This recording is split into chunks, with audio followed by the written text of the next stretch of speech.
Hola a todos. En la clase de hoy vamos a continuar viendo las causas del desempleo natural. Recordamos que el desempleo natural es un desempleo persistente que se da a largo plazo en las economías y que es especialmente difícil de explicar porque es un desempleo que persiste incluso en situaciones en la que la economía funciona bien.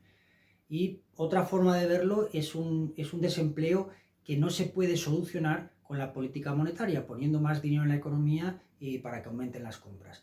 Es decir, que la razón tiene que venir por otro lado. Luego, desempleo natural es un desempleo persistente a largo plazo, especialmente complicado de solucionar. Vimos que una de las causas de este desempleo tenía que ver con la búsqueda, con que hay una etapa de transición cuando las personas terminan de estudiar y empiezan a buscar trabajo, o cuando se cambia de un trabajo a otro, cuando la economía cambia su composición sectorial y los trabajadores pasan de unos sectores a otros. Todo ese desempleo se llama desempleo de búsqueda, también se puede llamar desempleo friccional y tiene pues esa causa particular. Es decir, que se está esperando el tiempo necesario para que la gente pues, encuentre el trabajo que mejor se ajusta a sus habilidades. Pero, y lo que vamos a empezar a ver en esta clase, es que hay otras causas que provocan desempleo natural. Y estas causas tienen que ver, lo que tienen en común las tres siguientes que vamos a ver, es que de alguna forma tienen que ver con que los salarios en determinados sectores de la economía están por encima de los salarios de equilibrio. Y eso hace que surja desempleo. En concreto van a ser tres razones que crean desempleo natural: los salarios mínimos, la existencia de sindicatos y los salarios de eficiencia. Vamos a empezar por la primera, los salarios mínimos. Recordamos, el salario mínimo pues es un salario por debajo del cual la empresa no puede contratar a un trabajador, ¿vale? Es un salario que se pone porque se interpreta, el legislador que ha hecho la ley interpreta que por debajo del salario pues hay un abuso, hay una explotación por parte de la empresa. Vamos a ver cuál es la economía de estos salarios mínimos y cómo se relaciona con el desempleo. Caso es que para el salario mínimo en España en 2022 pues está alrededor de los 1.000 euros. A la mayoría de trabajos eso no le afecta, porque la mayoría de trabajadores cobran por encima de esa cantidad, cobran más de 1.000 euros. Pero sí que hay un grupo particular de trabajadores que les puede afectar, son aquellos trabajadores con menor grado de cualificación, con menor grado de experiencia, con nivel de estudios, que sí que se encuentran en la siguiente situación. Pongamos gráficamente, sabemos que el mercado de trabajo pues tiene su oferta de trabajo, que son los trabajadores que buscan ese trabajo, la demanda de trabajo son las empresas que desean contratar a sus trabajadores. Entonces, para un trabajo como el de reponedor de supermercados, un trabajo de baja cualificación, pongamos por caso que el salario de equilibrio estuviera en 900 euros. Que 900 euros, sabemos que el equilibrio significa que oferta y demanda se igualan. Que las empresas quieren contratar un número de reponedores a ese salario y el número de trabajadores dispuestos a trabajar es el mismo. Si el salario mínimo está por encima de esos 900 euros, sí que le afecta. Y para ese salario mínimo de 1.000 euros son más el número de personas que desean buscar ese trabajo, es decir, sube la oferta de trabajadores, pero son menos las empresas que quieren contratar a esos trabajadores. O son las mismas empresas que quieren contratar a menos de esos reponedores. Con lo cual surge esa diferencia, que es un exceso de oferta, pero en este caso es un exceso de oferta de trabajadores. Es decir, el exceso de oferta de trabajadores se llama desempleo. Habría un desempleo para ese determinado grupo de trabajadores que busca ese trabajo. Entonces, la conclusión es que aunque para la mayoría de trabajadores no afecta al salario mínimo, es decir, que no es la causa principal del desempleo natural, pero sí que puede explicar parte de desempleo en determinados grupos de trabajadores con menor cualificación y menor nivel de estudios, que al salario de equilibrio pues serían contratados una mayor cantidad, pero con ese salario por encima del de equilibrio, el salario mínimo estando por encima del equilibrio, crea algún tipo de desempleo. Esto nos da la lección general que se puede aplicar a otras partes de la economía, es decir, allí donde los salarios existentes estén por encima de los de equilibrio, eso puede ser una de las razones que cause, una de las fuerzas que cause desempleo natural. Y en este sentido vamos a ver dos otras grandes razones en las que ocurre esto: los sindicatos y los salarios de eficiencia, y nos vamos a centrar primero en los sindicatos. Los sindicatos, por lo tanto, como segunda fuerza que puede crear desempleo natural. Un sindicato es una asociación de trabajadores, que se une para negociar con las empresas conjuntamente los salarios y las condiciones de trabajo, es decir, horas que se trabajan, descansos, vacaciones, etc.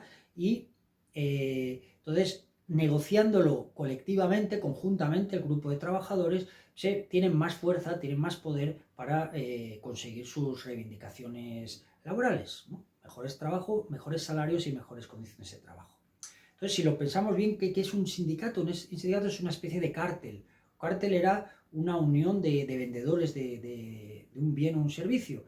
En este caso, que se unían para tener más fuerza y más poder en ese mercado.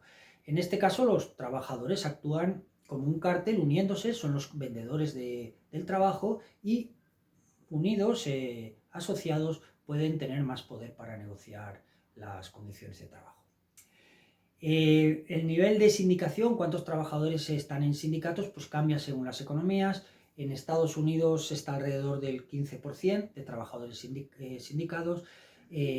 Países como Dinamarca es altísimo, el 75% de los trabajadores están sindicados. Y en España ha ido bajando en las últimas décadas y está alrededor del 13%.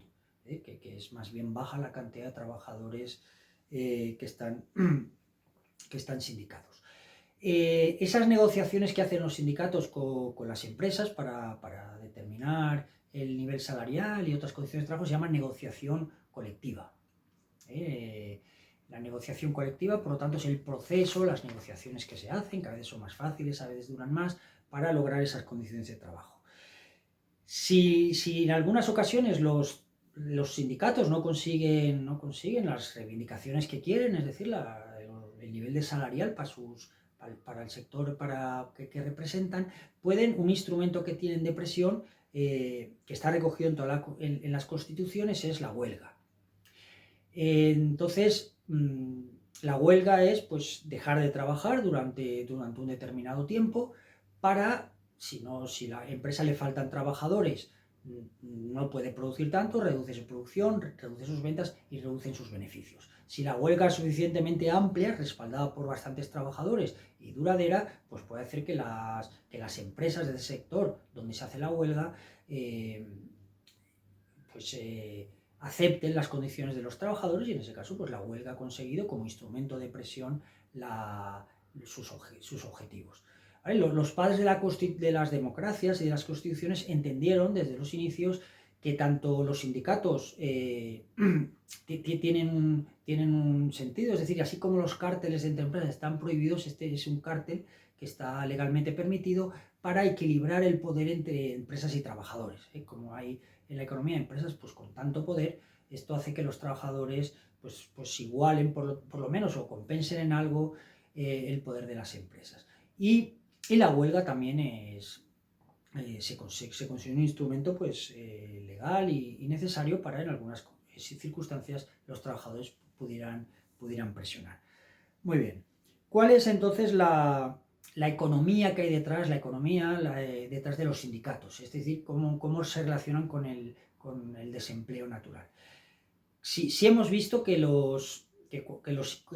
a través de la sindicación, al tener más poder de negociación en esas negociaciones colectivas, los salarios que consiguen las asociaciones sindicales son como 10 o 20% superiores a los salarios donde no hay sindicatos, donde no se negocia con sindicatos y cada trabajador entonces negocia individualmente, que esa es la alternativa. Cada trabajador negocia con la empresa sus propias condiciones. Entonces, si esto es así, si los salarios son más altos, los salarios están por encima de los de equilibrio, y por lo tanto crean cierto desempleo. Es decir, que pasaría algo parecido a lo que pasaba con los salarios mínimos. Pero por razones distintas. En este caso, por la capacidad que tienen los sindicatos para subir los salarios, si tienen suficiente capacidad para subirlos por encima del salario de equilibrio, las empresas contratan menos trabajadores y la oferta de trabajo sube y surge un exceso de trabajadores. ¿Sí? Hay más trabajadores que puestos de trabajo y eso es justamente el desempleo.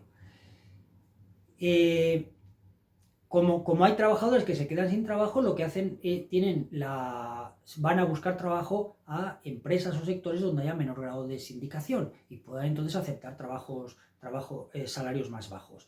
Por lo tanto, lo que ocurre es que en los sectores donde hay menos grado de sindicación, ahí sube la oferta de trabajo, hay más trabajadores que buscan trabajo y al haber más oferta de trabajo, bajan los salarios. Luego está pasando lo siguiente, es decir, que al haber sindicatos, por un lado, hay unos trabajadores que consiguen mejores salarios y en inglés se llama insiders, son los trabajadores que quedan dentro y por lo tanto que sacan los beneficios. Y los trabajadores que se quedan sin empleo por causa de esos salarios más altos que los de equilibrio serían los outsiders. Entonces los outsiders, los que quedan fuera, los que se ven perjudicados por estos salarios más altos, pueden o esperar sindicarse y esperar a que las empresas creen nuevos puestos de trabajo y conseguir su puesto de trabajo y convertirse en un insider, o pueden como alternativa pues irse a buscar trabajo en esas otras industrias donde hay menos sindicación. Por lo tanto, digamos que esta medida, o sea, que los sindicatos pues crean como esta doble velocidad en las economías, unos salarios que crecen más los sindicatos y otros salarios que bajan en sectores donde hay menos sindicación y hay más oferta de trabajos. Luego, si nos hacemos la pregunta, entonces, ¿los sindicatos al final son buenos o malos para la economía? Bueno, pues como estamos viendo es complicado el asunto y no hay acuerdo.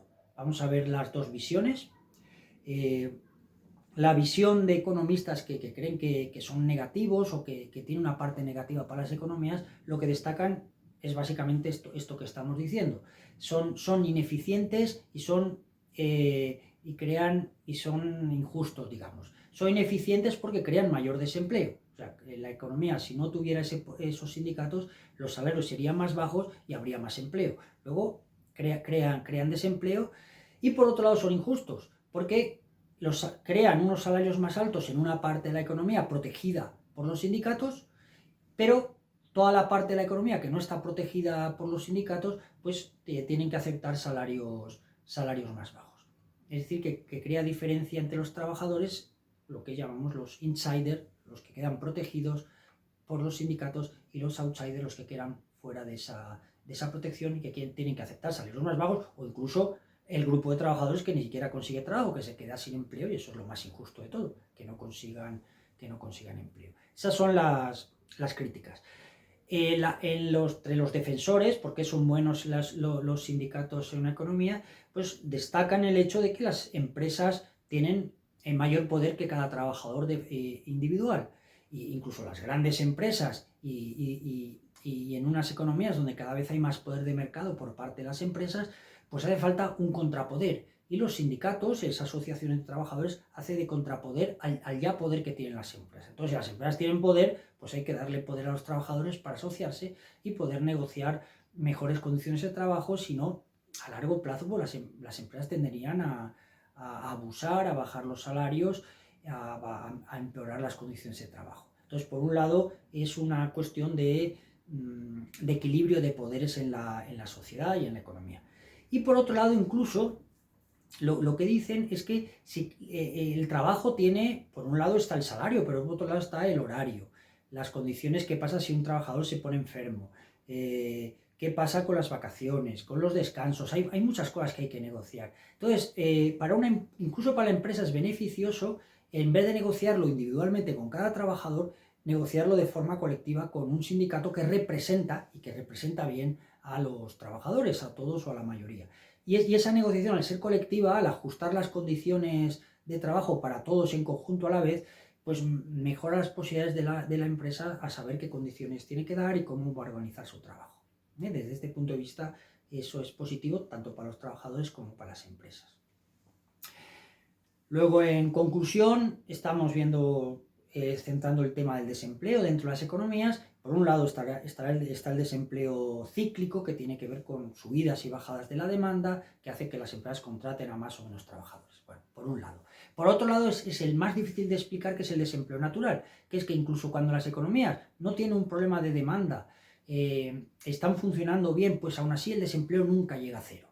El desempleo siempre se mantiene en unas tasas que pueden ser pues, varían según las economías. Hay economías con menores desempleo natural, como del 4%, puede ser en algunas economías a veces es del 7, del 8%, depende cómo estas razones afecten a esa tasa de desempleo.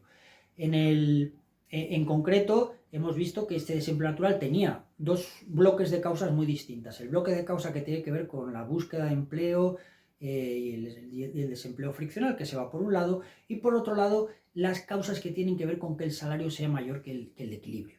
Y dentro de estas causas que hace que el salario suba por encima del equilibrio y que las empresas contraten a menos trabajadores, de las tres hemos visto hoy dos: el salario mínimo, la existencia de sindicatos en las economías, y nos falta la tercera, que dejamos para la siguiente clase, que es lo que se llaman los salarios de eficiencia.